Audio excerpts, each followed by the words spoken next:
വിഷ്ണുശാലിനിയുടെ ഇന്നത്തെ എപ്പിസോഡിൽ മയക്കുമരുന്ന് കിട്ടാത്തതിൽ ആകെ വെപ്രാളം പൂണ്ടുന്ന ശ്യാമ ബാഗൊക്കെ എടുത്ത് അതിലെ സാധനങ്ങളൊക്കെ വലിച്ചു വാരി എറിയുന്നുണ്ട്. തുടർന്ന് ഉമ്മറത്തിരിക്കുന്ന വിളക്ക് തേക്കുന്ന ശാരദാമ്മയുടെ അടുത്ത് എന്നിട്ട് പറയുകയാണ്, എനിക്ക് കുറച്ച് കാശ് വേണം, ആർദ്രയുടെ അടുത്ത് നിന്ന് നോട്ട് വാങ്ങാനാണെന്ന്. അന്നേരം അമ്പലമുക്കിലല്ലേ അവളുടെ വീട്, അവിടെ ഓട്ടോയ്ക്ക് പോകാൻ 100 150 അല്ലേ വേണ്ടുള്ളൂ, അത് നീ എൻ്റെ പേഴ്സിൽ നിന്ന് എടുത്തോളാൻ പറയുന്നുണ്ട്. അന്നേരം അത് പോരാ, എനിക്ക് 3000 രൂപ വേണം എന്ന് പറയുകയാണ്. അന്നേരം നിനക്ക് കാശൊന്നും തരരുതെന്നാണ് ശാലിനി പറഞ്ഞിട്ടുള്ളത്, ഇനിയിപ്പോൾ ആർദ്രയ്ക്ക് കാശ് കൊടുക്കാനുണ്ടെങ്കിൽ ഞാൻ വിളിച്ച് ചോദിച്ചിട്ട് കൊടുത്തോളാം എന്ന് ശാരദാമ്മ തറപ്പിച്ചു പറയുന്നുണ്ട്.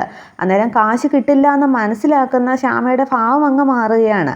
എന്നിട്ട് ശ്യാമ പറയുന്നുണ്ട്, എങ്കിൽ പിന്നെ ഞാൻ എൻ്റെ മാലയോ കമ്മലോ വളയോ ഒക്കെ ഊരി അങ്ങ് കൊടുക്കും എന്നും പറഞ്ഞ് ശ്യാമ അങ്ങ് പുറത്തേക്ക് പോകാൻ തുടങ്ങുന്നുണ്ട്. തുടർന്ന് ശാരദാമ്മ പിടിച്ചു നിർത്തിയിട്ട് നിനക്കിപ്പോൾ എന്തിനാ കാശെന്ന് ചോദിക്കുകയാണ്. അന്നേരം അമ്മ സംശയിച്ചത് തന്നെ, എനിക്ക് മരുന്ന് വാങ്ങാൻ തന്നെയാണ്, അതില്ലാതെ എനിക്ക് പറ്റില്ല, അല്ലെങ്കിൽ അമ്മ എനിക്കൊരു സഹായം ചെയ്തു തന്നാൽ മതി, അന്ന് എൻ്റെ ബാഗിൽ നിന്നും എടുത്തില്ലേ അതെനിക്കിനി തന്നാൽ മതി എന്ന് പറഞ്ഞങ്ങ് അതിനുവേണ്ടി അങ്ങ് കെഞ്ചുകയാണ് ശ്യാമ. അന്നേരം ശ്യാമയുടെ ആ വെപ്രാളവും പരവേശവും ഒക്കെ കണ്ട് ശാരദാമ്മ വല്ലാതെ അങ്ങ് ഭയപ്പെടുന്നുണ്ട്.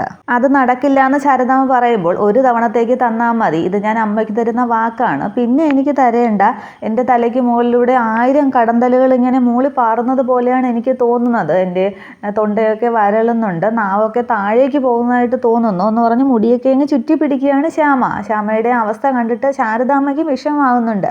അമ്മയെ പ്ലീസ് എന്നും പറഞ്ഞ് ശാരദാമ്മയുടെ കാല് പിടിച്ചങ്ങ് ശ്യാമ കരയുകയാണ്.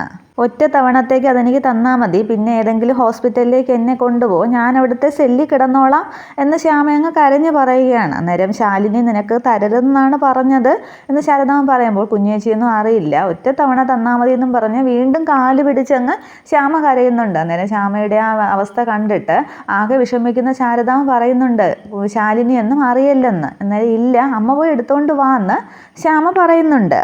തുടർന്ന് മനസ്സില്ലാ മനസ്സോടെ ശാരദാമ്മ അത് അകത്തു നിന്ന് എടുത്തുകൊണ്ട് വരികയാണ്. ആദ്യം പിറകിൽ ഒളിപ്പിച്ചത് കൊണ്ടുവരുമ്പോൾ ഒരു കൊച്ചു കുഞ്ഞിന് കളിപ്പാട്ടം കിട്ടുന്ന വ്യഗ്രതയോടുകൂടി അത് ശ്യാമ പിടിച്ചു വാങ്ങുകയാണ്. എന്നിട്ടത് കയ്യിലേക്ക് ഇങ്ങനെ തട്ടിയിടാൻ തുടങ്ങുമ്പോൾ പെട്ടെന്ന് ശാലിനി വന്നത് പിടിച്ചു വാങ്ങുന്നുണ്ട്. എന്നിട്ട് ശാലിനി അതങ്ങ് തറയിലേക്ക് തട്ടുകയാണ്.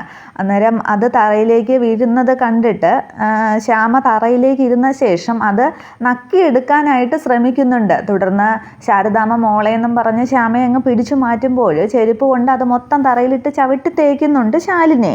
തുടർന്ന് നീ അത്രയ്ക്കായോടി, നീ എന്തായി കാണിച്ചത് എന്നും പറഞ്ഞ് ആകെ ദേഷ്യത്തോടു കൂടി ഒരു ഭ്രാന്തിയെ പോലെ ശ്യാമ എണീക്കുകയാണ്. എന്നിട്ട് ശാലിനിയുടെ കഴുത്തിനങ്ങ് കുത്തി പിടിക്കുന്നുണ്ട്. ആകെ ശ്വാസം മുട്ടുന്നുണ്ട് ശാലിനിക്ക്. തുടർന്ന് 2 കവാലം നോക്കിയും ശാലിനിയെ അടിക്കുകയാണ് ശ്യാമ. ശാലിനിക്ക് തിരിച്ചൊന്നും ചെയ്യാനായിട്ട് സാധിക്കുന്നില്ല, അത്രയ്ക്ക് ബലമാണ് അന്നേരം ശ്യാമയ്ക്ക്. തുടർന്ന് ശാരദാമ്മ പിടിച്ചു മാറ്റാനായിട്ട് ചെല്ലുമ്പോൾ ശാരദാമ്മയെയും അങ്ങ് തട്ടി മാറ്റുകയാണ്. തുടർന്ന് വീണ്ടും ശാലിനിയെ ഉപദ്രവിക്കുകയാണ് ശ്യാമ. അന്നേരം ഒരുവിധം മോളെ നീ എന്തായി കാണിക്കുന്നത്, അങ്ങോട്ട് മാറി നെല്ല് എന്നും പറഞ്ഞ് ഒരുവിധം ശാരദാമ്മ ശ്യാമയെ പിടിച്ചു മാറ്റുന്നുണ്ട്.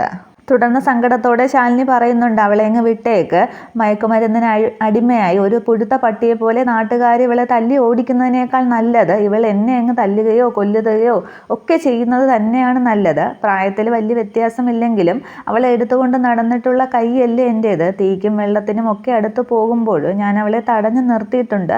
അന്ന് നീ എന്നെ തൊഴിക്കുകയും ചവിട്ടുകയും ഒക്കെ ചെയ്തിട്ടുണ്ട്, അന്നും എനിക്ക് നൊന്തിട്ടില്ല, ഇപ്പോഴും അങ്ങനെ തന്നെയാണ് എന്നൊക്കെ പറഞ്ഞ് ശാലിനി അങ്ങ് കരയും. അവസാനം ശ്യാമയ്ക്ക് സങ്കടമാകുന്നുണ്ട്. അന്നേരം ആ ഭിത്തിയോട് ചേർന്നങ്ങ് തറയിലേക്കിരുന്ന് പൊട്ടിക്കരയുകയാണ് ശ്യാമ. തുടർന്ന് ശാരദാമ്മയെ അകത്തേക്ക് കൂട്ടിക്കൊണ്ടുപോയി ശാലിനി അമ്മ എന്ത് പണിയായി കാണിച്ചതെന്ന് ചോദിക്കുന്നുണ്ട്. അന്നേരം അവൾ ചത്ത് കളയും എന്നൊക്കെ പറഞ്ഞു, പിന്നെ സെല്ലിൽ പോയി കിടന്നോളാം എന്നൊക്കെ പറഞ്ഞു എന്ന്. അന്നേരം മയക്കുമരുന്ന് കിട്ടാതെ ചത്ത് കളയുകയാണെങ്കിൽ അന്തസ്സായി കൊണ്ടുപോയി സംസ്കരിക്കണം, പിന്നെ സെല്ലിൽ പോയി കിടന്നാൽ നാട്ടുകാരെ അറിയില്ലേ, ഒരു 4 ദിവസം കൂടി അവളെ ഇങ്ങനെ സൂക്ഷിക്കണം, പിന്നെ നമുക്ക് നമ്മുടെ ശ്യാമയെ കിട്ടും എന്നൊക്കെ ശാലിനി ശാരദാമ്മയെ പറഞ്ഞ് മനസ്സിലാക്കുന്നുണ്ട്.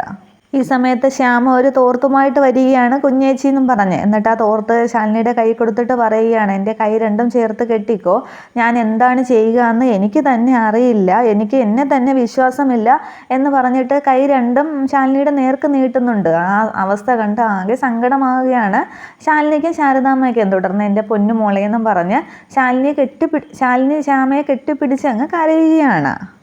തുടർന്ന് കാണിക്കുന്നത് വസുമതിയുടെ വീട്ടിൽ നിന്നും പുറത്തേക്ക് ഇറങ്ങുകയാണ് അർജുൻ. അന്നേരം ഭക്ഷണം കഴിച്ചോ എന്ന് ചോദിക്കുമ്പോൾ ഇല്ല, തിരക്കുണ്ട്, ഒഴിവ് കിട്ടുന്ന സമയം നോക്കി ഞാൻ പുറത്തു നിന്ന് കഴിച്ചോളാമെന്നും പറഞ്ഞ് അർജുൻ ഇറങ്ങുകയാണ്.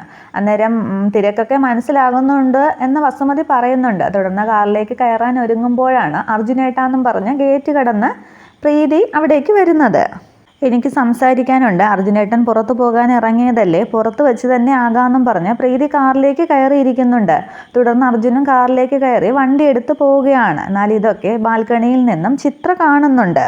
തുടർന്ന് ചിത്ര വന്ന് വസുമതിയോട് പറയുകയാണ് പ്രീതി വന്ന് അർജുനേട്ടനൊപ്പം കാറിൽ കയറി പോയിന്ന്. അന്നേരം പ്രീതി ഒന്നും പറഞ്ഞ് പത്രം അവിടെ ഇട്ടിട്ട് ചാടി എഴുന്നേറ്റ് പുറത്തേക്ക് ഇറങ്ങുകയാണ് വസുമതി. തുടർന്ന് കാണിക്കുന്നത് അർജുനും പ്രീതിയും തമ്മിൽ ഒരിടത്തു നിന്ന് സംസാരിക്കുന്നതാണ്. അർജുനേട്ടൻ്റെ അമ്മ വീട്ടിൽ നിന്ന് നടത്തിയ പ്രഖ്യാപനമൊക്കെ എനിക്ക് ഇഷ്ടപ്പെട്ടു, അതിൽ അർജുനേട്ടൻ്റെ പിന്തുണ ഉണ്ടോ എന്നാണ് എനിക്ക് അറിയേണ്ടതെന്ന്. അന്നേരം എൻ്റെ പിന്തുണ ഇല്ലെങ്കിൽ പിന്നെ ഞാൻ അമ്മയോടൊപ്പം വരില്ലല്ലോ എന്ന് അർജുൻ പറയുന്നുണ്ട്. ആകെ ദേഷ്യത്തോടു കൂടിയാണ് അർജുൻ സംസാരിക്കുന്നത്.